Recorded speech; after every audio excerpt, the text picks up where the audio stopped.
Hey everybody, it is August 11th, 2025 here with your nightly watch list video. Before we get into a few of the names, let's just talk a little bit about what's been happening in the market.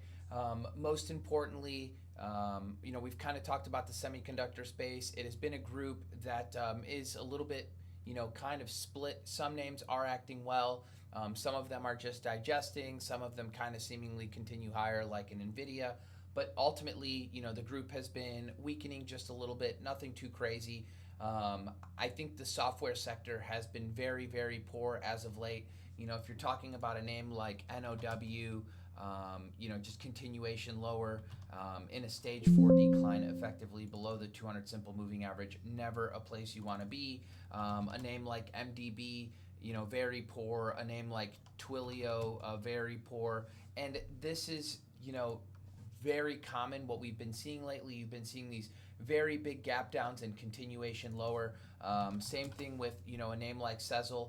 That was an earnings winner in the past, and then you just get the gap down and a continuation lower, effectively right back at the closing price of May 8th. So very, very poor action in the market.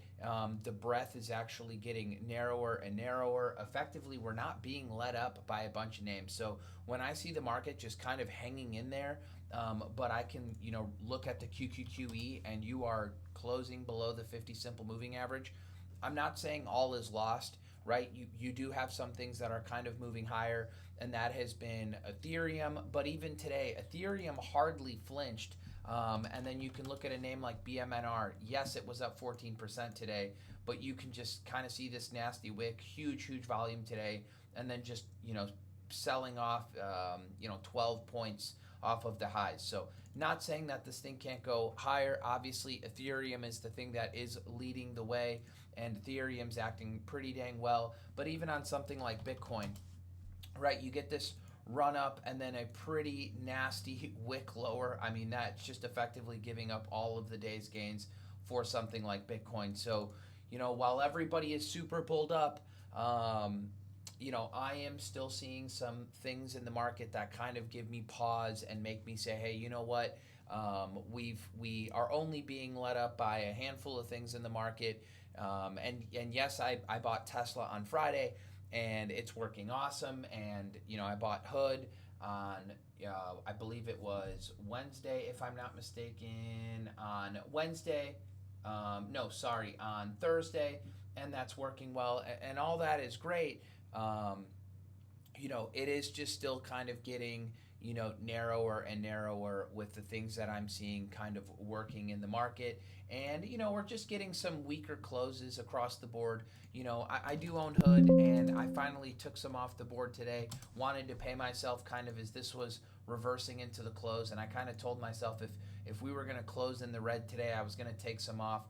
And, I did in the 114. So that felt pretty good, watching this thing come a little bit lower. The last thing I really want to do at this kind of stage in the game is hold on to my winners a little bit too long. I'd rather pay myself, shoot first, ask questions later. Like, yes, I want to be patient, but I'd rather be patient more so with a name like Tesla potentially coming out of a bigger, longer consolidation versus get a little bit too patient with a name that's already made 100+% move.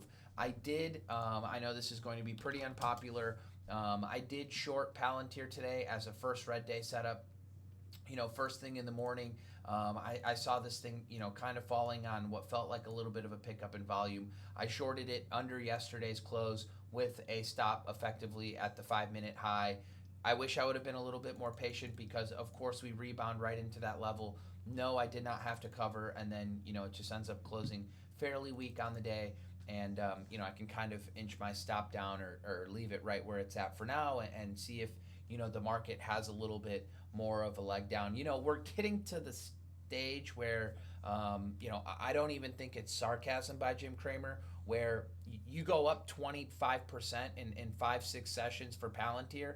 The thing comes down 2.3%, and it's what's wrong with Palantir. That's just insane to me. I don't think that I'm not even bearish Palantir.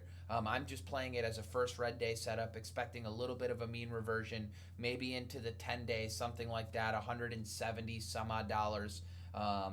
before I maybe take some off. And this thing comes back 2% today, and it's why isn't this thing going vertical 12 o'clock right now? And it's just like, that's kind of the euphoria that I'm sensing in the market. Even though if you look around the software sector, cybersecurity, software application, they act terrible. Even home builders are just whatever. One of the strongest groups today are the weed names, and those companies for the most part are complete jokes. Tilray, what is it? Canopy Growth, CGC, and obviously the ETF MSOS. And that's fantastic. I'm glad to see it going higher. I'm glad to see it gapping up. I'm glad to see the big pickup in volume. But these stocks have been dormant for forever. They're mostly garbage. I don't know. No real opinions. I don't think that the news of, deregulating or reclassifying cannabis in any kind of way is some huge deal. Pretty sure, nobody looks at pot like it's some kind of a big deal, so it should have been rescheduled a long time ago, in my opinion. But obviously, nice pickup in volume for some of the weed stocks today. We have kind of talked about the home builders, LEN, TOL, DHI. They all kind of Pulte, PHM. They just did absolutely nothing today, but they kind of deserve to. Let them establish themselves and base above the 200 simple moving average for a little bit longer. Again, I think semiconductors act perfectly fine. I'd like to find my way into an AMD, but before I do, more digestion, I believe, on the right-hand side of this chart is pretty healthy. And not to say that it wasn't acting great in the morning, because it was, but you just kind of got a fairly weak close. And I don't think that it was AMD's fault or its want to go higher. I just think that the market is a little bit tired. Like I said, no real opinions. Even a name like SoFi, which I am short, from the earnings gap up, you get this push up and then you just kind of start to close a little bit weak. Things were fading off into the close. Again, I am also long Tesla, and more of the same, just a little bit of a fade off into the close. Don't think anything is wrong, with this name. You're up 4 days in a row, pretty big. So, nice to see a little bit of a pullback. I don't want to see this thing kind of run away, just because I'd like to add some more myself. Ideally, a little inside day would be pretty healthy. I thought Google today was pretty good, and this one also looks good for some potential add-ons with this inside day, just out of this little flat pivot. We will see what comes tomorrow. There are some things that are looking pretty constructive going into tomorrow. There are some things that are still looking pretty exhausted, and then there are some charts out there that just look outright disgusting. Duolingo is something that is just outright disgusting. And then on the flip side of that, an AppLovin is something that's acting really well. Reddit is something else that's acting pretty dang fantastic. An A-Lab is something that's acting, pretty decent. So, there are things that are holding in there and shaping up and still doing nothing wrong. There are some other things, and I don't think that anybody can find me a period of time, at least not over the last 5 years that I've been trading, where we have either had this many earnings gap downs in a quote-unquote bull market. So we're not going to talk about 2022 because that was indeed a bear market. But what last bull market does anybody remember where we've had this many earnings gap downs, this much continuation to the downside, that many earnings gap ups that were meant by instant selling? I can't remember any single instance when we're in a bull market where stocks are gapping up and then completely getting sold off. And again, you could look at something like, it started with a name like NOW, right? Where you get a gap up and then you just sell off and then you digest and then you just sell off even further. And it's like evidence of this everywhere I look. Again, Duolingo was just more evidence of the exact same thing. Again, I don't know what to make of it personally. I can't remember a last time when I've seen something like this. And, like I said, there are still names that look good, and I guess we should just touch upon a few of those right now. FIX is one that caught my attention. You had the earnings gap up. You've done absolutely nothing except consolidate. I think it looks really, really great. It's not the fastest name in the world. Ideally, a little bit more digestion. I know that sounds crazy, but a little bit more digestion, or if you can get going over 708, 73, so call it 709, that one could be pretty interesting. Ideally, some Tesla, just digests a little bit further and allows for some add-ons down the road. Google with the small little inside day could be nice coming out of the inside day. AMD, again, a bit more digestion as the 50 catches up. Could be pretty interesting. I think Meta looks fantastic. I am watching this 773.5 level for some continuation. I think in the semi sector, Rambus still looks really good for effectively a cup, and I'd like for this thing to handle a little bit more versus kind of channel and wedge right into those highs. BWXT, same deal. Nice gap up, beautiful inside day, inside day, inside day, inside day. It's beautiful. We'll see if this thing can get going over 182. Wolf had a super kind of a massive day in comparison to the other crypto miners. When I look at something like Iron, you just sold off all day effectively, where Wolf was getting bought up. So that was nice to see. IBIT, acted a bit like Bitcoin. You get the gap up, you get effectively the all-day sell-off. Still interested in a Las Vegas Sands. This one's acting even better than DraftKings, and maybe DraftKings is buyable off the 50-day. I don't know until we get there. KTOS had a nice reaction on earnings. Obviously, a gap up this morning, and it really couldn't get going any longer. Shopify is another one that I would be interested in, but ideally a bit more digestion, and then we get going over 155. So yes, there are names to be interested in, but it's also, I think, good to have some names on the other side of the market. I think, maybe something like Roblox looks pretty interesting. You get the gap up, kind of an exhaustion gap, and then you just get the sell-off, day two continuation. You are kind of just digesting in more of a bear flag kind of a look. Yes, it's still in an uptrend. I will not disagree with that. But boy, this was an awfully massive move. And, when I look at candles like this, where you get the gap up, highest volume, and then a reversal, I'm not one to be negative here. But let's just, for instance, take a look at this chart, DKS, from a few years ago. And I will expand the time frame up. There should be plenty.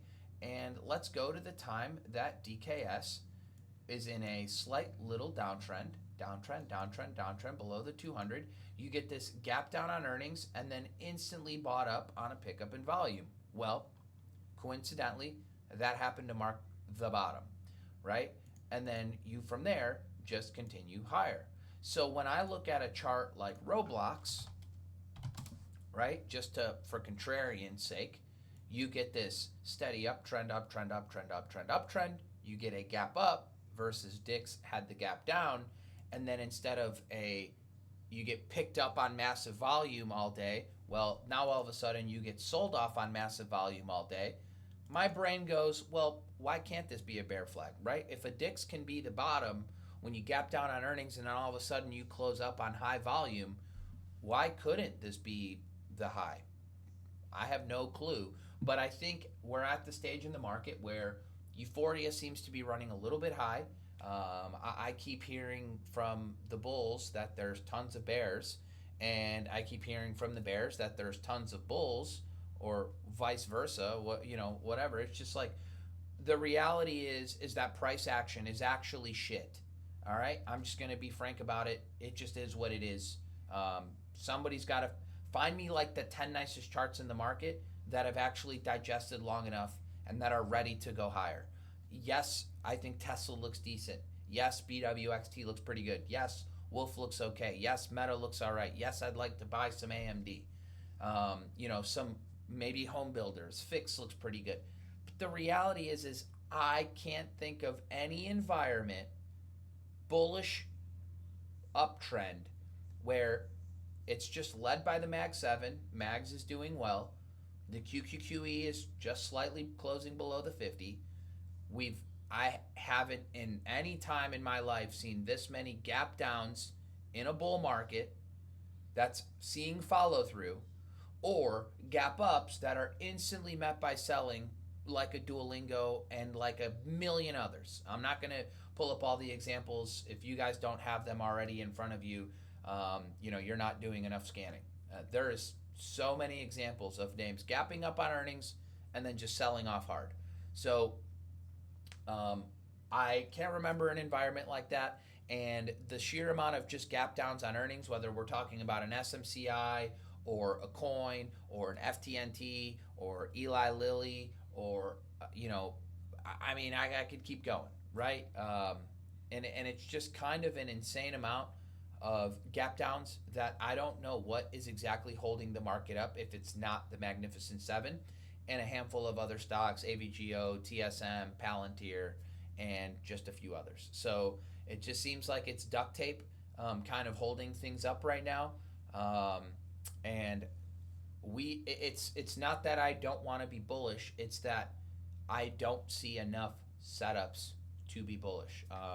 Yes, fine, Ethereum's going up. Congratulations to the Ethereum holders.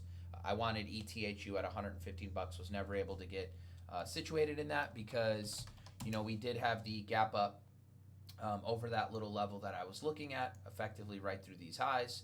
Little shelf as you pulled back into the ascending 20, and it gapped up, didn't chase it, and of course, we had follow through from there. So, just is what it is. Not too concerned about it, to be honest with you guys. But it's just been such a thin environment, such a lack of participation from a bunch of other things that at this point, I'm either thinking the market's going to pull back a bit more than what we've seen, and when you look at the NASDAQ, it's quite crowded on the long side. The Russell's super crowded, most ever shorted ever. It's never been more shorted. So part of me goes, maybe there's rotation into the Russell. I don't know, maybe. I would assume that there could be. I would assume the NASDAQ takes a longer break, or the software stocks are going to bottom in very short order. Names like NOW, names like Twilio, etc., and they're going to bottom, and then they're going to turn back up, and the NASDAQ can keep going while the Mag 7 consolidate. Because even I look at a name like NVIDIA and I say to myself, this isn't a proper setup, this is a frozen rope, right? And anybody who has seen a setup like this, I've seen a setup like this. The ticker symbol was Apple in 2023, right? We've all seen a setup like this. We've seen a frozen rope before, right? Where it's just effectively just trending up to 20 for the entire time. Seems like an absolute monster, and then all of a sudden it cracks. Feels a lot like NVIDIA right now. So my thinking is either the mags are going to take a longer break here, and that's going to help the market pull back and reset a bunch of charts. Happy to be wrong. Or software stocks are going to get their shit together. They're going to finish bottoming. Even a name like GoDaddy. What the hell is going on here? People stop buying websites. I'm not sure. But it's just kind of what's going on in the market. And I think it's just good to kind of, keep an open mind, be comfortable playing both sides of the market, or just, getting to cash if you're getting stopped out. And either software stocks, cybersecurity stocks begin to bottom, right? So something like CrowdStrike begins to bottom and, doesn't continue to wash out and roll over. Something like PanW stops going lower, and stops living below the 200. Or, eventually I think the mags end up taking a much longer break than most people are thinking. And then from there, we'll really see what happens once some charts are reset. I don't think gold looks that bad, although we've been pulling back for the last few days. We're just kind of, you tried to break out, you really just couldn't. You're back into the 50-day almost. So we'll see what happens there.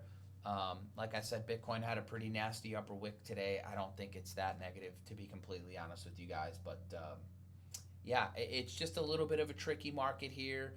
I've kind of got a if this then that kind of scenario going on in my head, and we'll just continue to take it one day at a time, continue to try and get positioned in stocks. I do have some shorts working. I've got my long still in ARC, and this one kind of faded off towards the end of the day.